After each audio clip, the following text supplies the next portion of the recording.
You made my life so glamorous.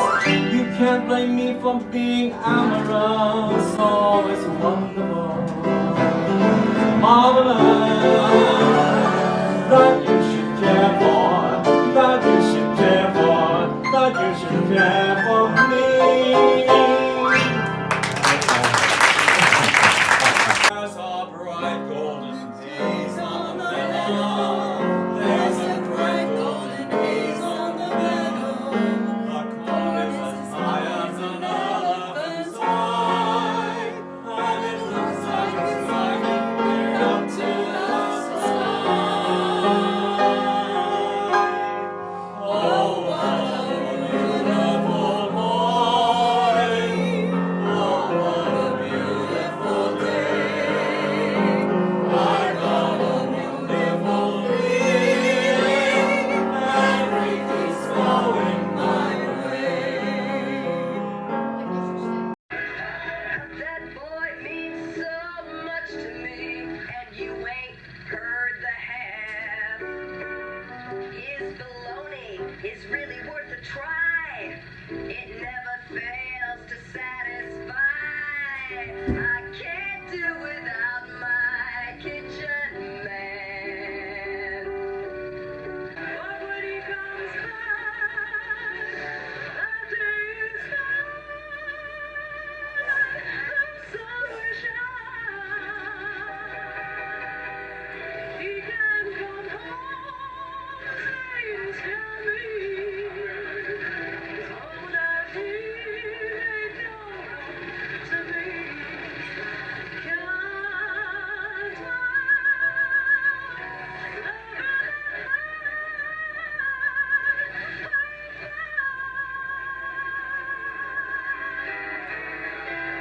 Understand the reason why you're sentimental, but so am I. It's delightful, it's delicious, it's lovely. I can tell that the man's not as well. This is for romantic and here, dear mother. Let yourself go, so please, my chickadee. You should sing to me. It's delightful, it's delicious, it's delightful, it's delirious, it's delightful, it's the limit, it's the lips, it's the lovely.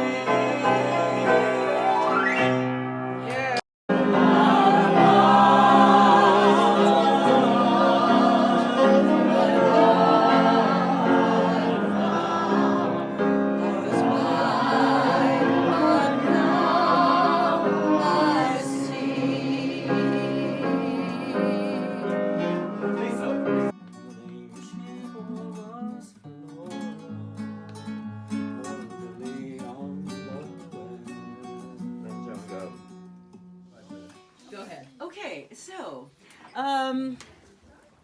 in fact, we have composed a song, a special song for Stacy. And this was just composed about 2.5 hours ago. Hot off the press. Where Yes. it's the four of us, Parveen and Robert and Christine, there, Present. and me, Ursula. Ursula. We did all the work, most of the work, 99% of the work.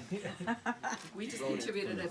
Oh, okay, And we okay. just rehearsed it in the rain. And Yes, it's called, that's right. And it's cool. And we love it. it's called Ode to Stacy.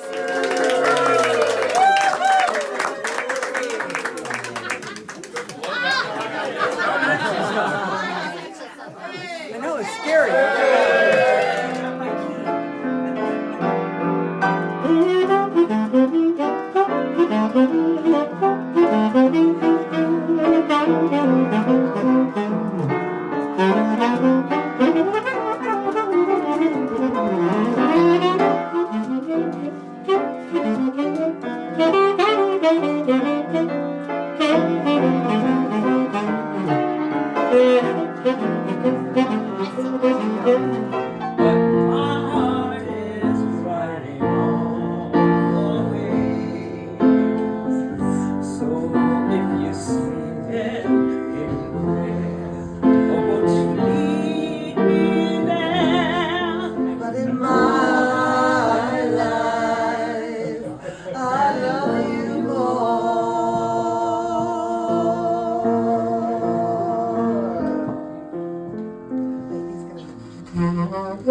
for people and things that went before.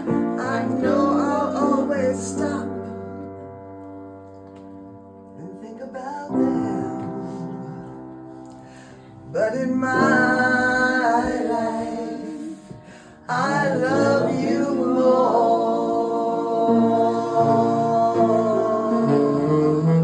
I love you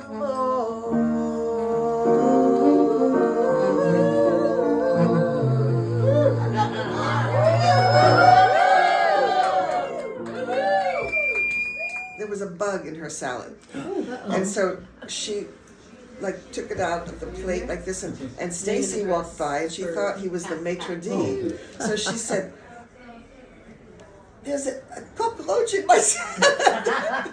And you know what he said? "I saw Victor Victoria too."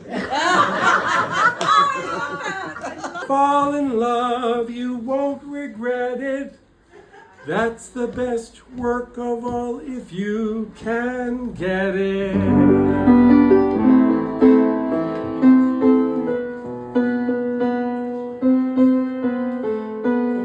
Holding hands at midnight beneath the starry sky. It's nice work if you can get it, and you can get it if you try. When I first came to the Hollywood Savoy, the reason I even found it, to find the Hollywood Savoy when you were new in Paris, I went to the American church, and that's where I found everything I needed. Because you were so Hollywood. Including 12-step programs.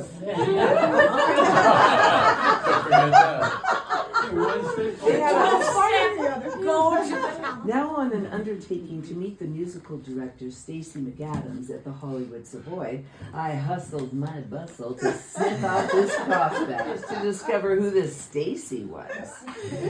It was a first to actually meet the musical director of a club. I wasn't in Seattle anymore. I quickly spotted a handsome man with an almost pretty face and a full head of silky brown curls, gingerly tossing them out of his eyes while rehearsing with an up-and-coming opera singer performing the theme song from the film Diva, a current smash hit in Paris. Her voice was notable, and I hoped I wasn't too far out of my league. The singing waiters were reviewing their music while simultaneously folding white cloth napkins and setting the tables for the dinner service. Pinkish beige. Though the club wasn't open for dinner yet, the work atmosphere was convivial. The variety of staff spoke a combination of English and French. I sat at the bar, sitting up straighter than usual. Smiling as he walked toward me, Stacy welcomed me with a combination of Southern comfort and New York savoir-faire. Good evening, I'm Stacy MacAdams. Who might you be? He asked, probably assuming I could be a homesick tourist looking for company or a singer in search of a gig. I'm Julie, a singer from Seattle. I met a fellow Joel at the American church today, and he said you might be interested in me. He says hello, by the way. I'm not sure I know Joel, but if he says he knows me, I must, because I know all the characters in Paris. Suave, sassy, and with a talent to amuse, Stacy was an elegant man. He sported a navy blue double-breasted jacket and an ascot. His manner nonchalant, as if showing me around his yacht. Yes, this is the Hollywood Savoy. I couldn't imagine he really knew Joel, but apparently Joel knew him. Being relentless, tenacious, and determined to find my place in this city of light, I joyfully followed this lead to wherever it might take me. Julie, why don't you come back later, after 9, when the place starts hopping? Bring your music, and I'll invite you up to sing. That was all I needed to hear. I had a number of songs I'd been working on. This could be the start of something big. Julie Cassiopo, she's an act. She's a floor show. She's a one-woman wonder you can wonder about. Lisbeth Gildebeck. Ah oui. All right, so she was a friend of mine from later on. Okay. And she said that she leaned over to get something and take a plate away and bring a plate, and she just poured the sauce down some guy's collar. All of it. But it was all done in fun. I don't think I ever did something that bad, but I definitely spilled something at some point. The service wasn't why you came to Savoy. But they loved the service because we were fun. Yes. We weren't stuffy fucking French waiters. Excuse me. Yes, and plus, since we always stopped and sang, it was like when people wanted something at the table, you just say, "Excuse me, I have to sing now." Yeah. Sorry. It's like a fun place to work, and so I get hired because Tony goes, "Can you sing?" I said, "I can do a song." So I did a song. I kicked my leg. I got the job. He was sitting in front and she We're talking leg up here. Oh, yeah. And I wore high heels and short skirts and long nails. And La Divine looked at me the first night and she goes, big thick belts. "You're gonna work here like that?"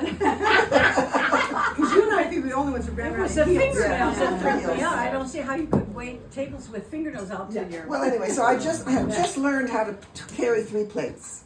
I'm coming out of the kitchen. It was T-bone steak night with a baked potato and sour cream. Okay, and I have 3 of those. And I come out of the kitchen and somebody back there goes, "Holly," and I go, "What?" The baked potato landed on a lady, a French lady, with a black velvet blazer. Oh no. I know. She was very kind about it, actually. I apologized profusely, and the house took care of the dry cleaning bill. At the time, the stage was only partially in front, and there was this tiny little table right behind the piano, right behind Stacy. And he got up and came to meet me at the door, seated me at that table, took care of me all evening, and he got me the job as the coach at where I spent 6 years. Wow. And She knows Coach. I know Coach. Well, what'd you do in the summers? I was hungry.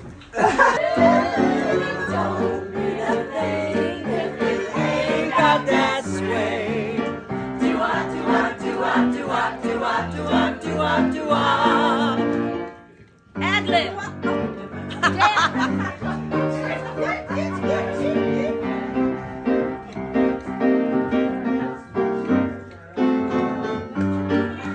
And I can't explain.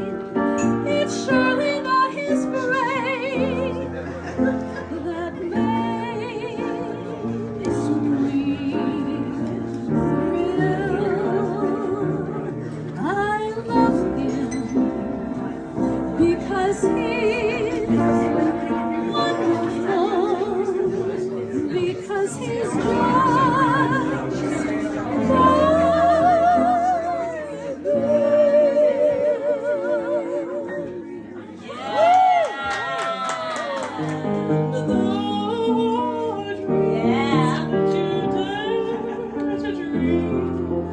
really do come true. Someday I wish upon a star and wake up where the clouds are far behind me, where troubles melt like lemon drops away above the chimney tops. That's where you are.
The only story I can really tell you that really shows you the kind of person Stacy was, his devotion to people and to the staff.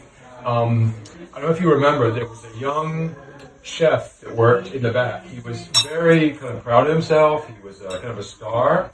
And one night, someone asked me about the brownie, and I said, "Le brownie est dégueulasse." And the chef heard and fired me on the spot, and I was out of work. He said the brownie was disgusting. Dégueulasse. 50 francs in 1985. For a brownie? For a brownie, yeah. Did it have THC? It wasn't good. And so Stacy insisted I be rehired, and I But also dégueulasse, doesn't that mean with ice cream? No. This is pure glucose. Here's a boy with no heart to give. Fanny, Fanny, Fanny. Not worth one tear you'll cry. Fanny, oh Fanny,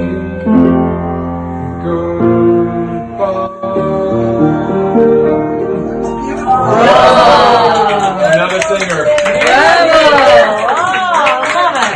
Clearly has been a pilgrimage. Also an adventure of its own, not unlike the first time I arrived in Paris in 1982. As I was first discovering this city, this culture, and seeing the world through French eyes, I was simply just a young person on a path of self-discovery. This week, I'm finding myself on the same path. And decades later, here we are all once again. I am still the same person with the same desires, impulses, strengths, and vulnerabilities and passions. I'm just a little bit further down the path. I first met Stacy at the Savoy in the spring of 1983. Another student at the British Institute had dinner at the Savoy with his family and was waited on by Susan Weigel. Where is she? Who, to their delight, I have tried very hard. who, to their delight, serenaded them while they dined. My friend didn't tell me about the food. He talked to me about the show and how he thought I would fit in. It was Stacy who hired me. Stacy, our cheery, assertive leader, who performed his sets of Broadway, Hollywood, Americana, empathetically hammering out ballads, standards, show tunes, and then, with great fanfare, introduced the service stars, each with their own iconic numbers. Claudia, Constance LaDivine, Holly Lane, Susie Robinson, Caroline Phillips, Nancy Cotton, Anna Jane from Sydney, Jeff Burns from New York, Tracy, and Joelle Robinson. And this is, while I was there, after I left, there was another whole generation. Then there were sets of that evening's featured talent. Rochelle Roberts, Transcontinental Cowboys. I wish Mike is here. Julie Cassiopo. Spanky Wilson. And sometimes Nancy Tickerton and Ursuline Terreston. And many others followed.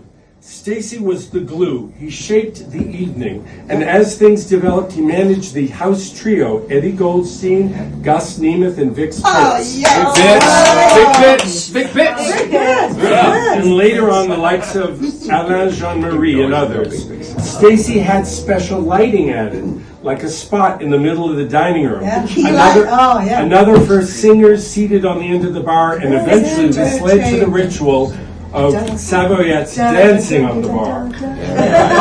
Many kind and lively, non-singing workers also assured our clientele a welcoming and boisterous soiree. And a look at my dance break. At the bar, we meet Chuck and his partner Julie, Dragon, Nick, Eleanor, Tony Giangrandi, Marco from Toronto, Cole Harrop, Kirk Fogg, Claudine Weinfeld, Isabel at the caisse. Yeah.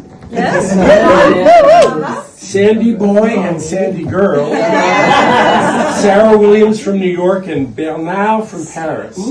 There was the support from the kitchen, Bashir and Abdullah. And when the Tunisians upgraded the cuisine, Dominique and Joël, and in the front of the house, Dominique Lamèche, and the maître d'hôte, Bernard. We were a team.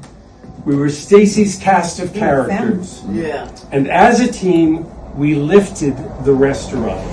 We brought it to a place of notoriety. Our review in Le Monde spoke of the atmosphere of musical vitality and of serveurs délirants.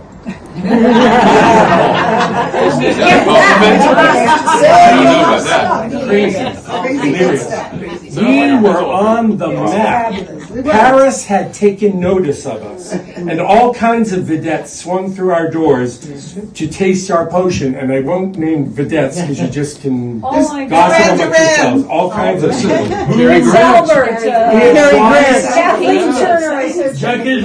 It was lively. One could say crazy. It was such a blast to work there, earnestly, I'm telling you.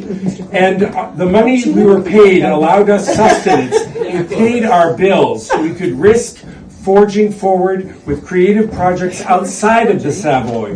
Concerts, recordings, theater performances, film, radio gigs.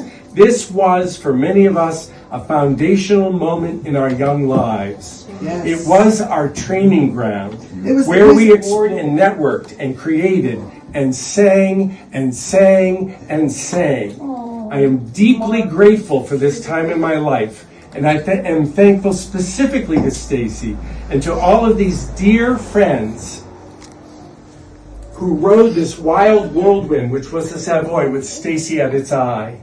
Without Stacy and the Savoy, I don't think I would have stayed in Paris.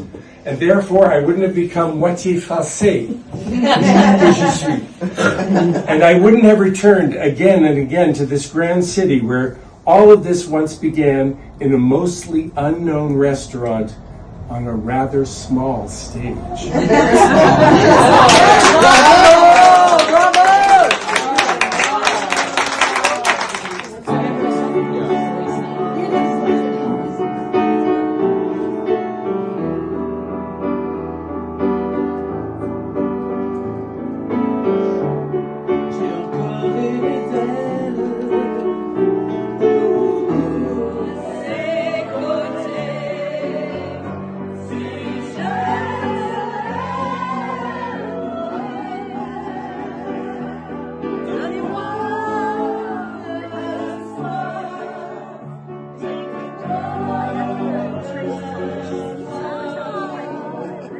When I was 21, Frank Sinatra, listen to me.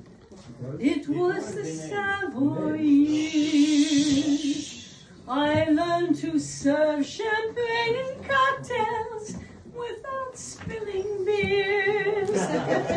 When Stacy played the keys with sassiness and ease, sometimes he changed the keys.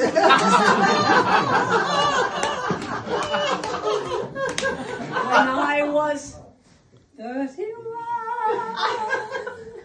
I joined the opera, dreaming of diva drama, sleeping with a chef-taker, and with the conducteur, with les souffleurs.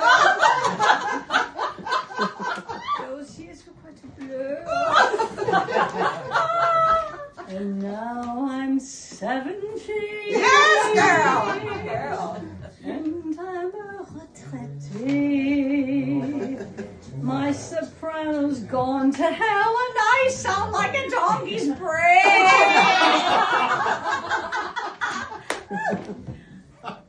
But I care not what you say. Yes.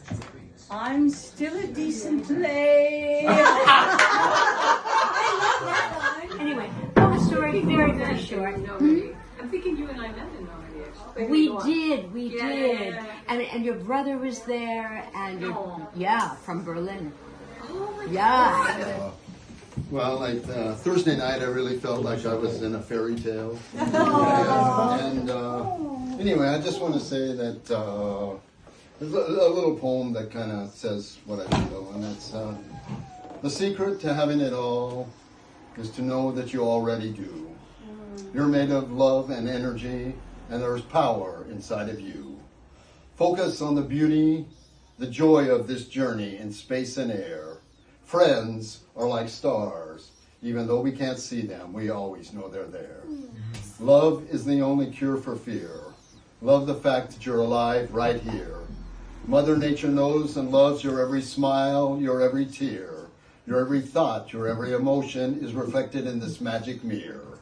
Know there are many who love you and many who truly care. We must first love ourselves so we have this love to share. I love you, life, and I know you love us too. If not, I can never know and love someone as wonderful as you. I love you.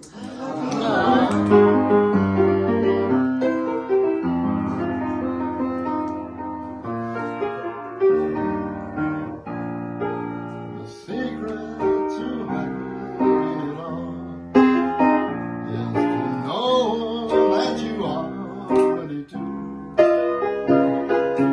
You're made of love and energy. There is power.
Yeah, me too.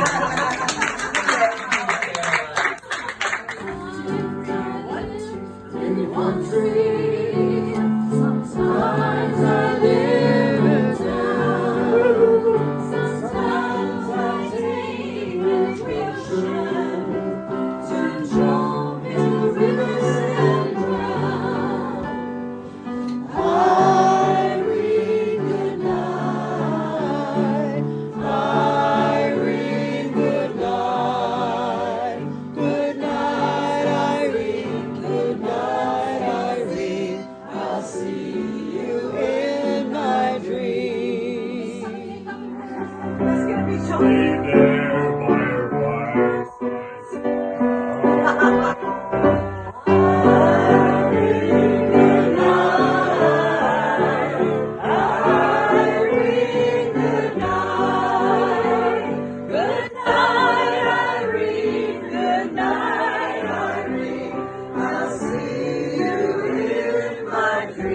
And one last to Stacy.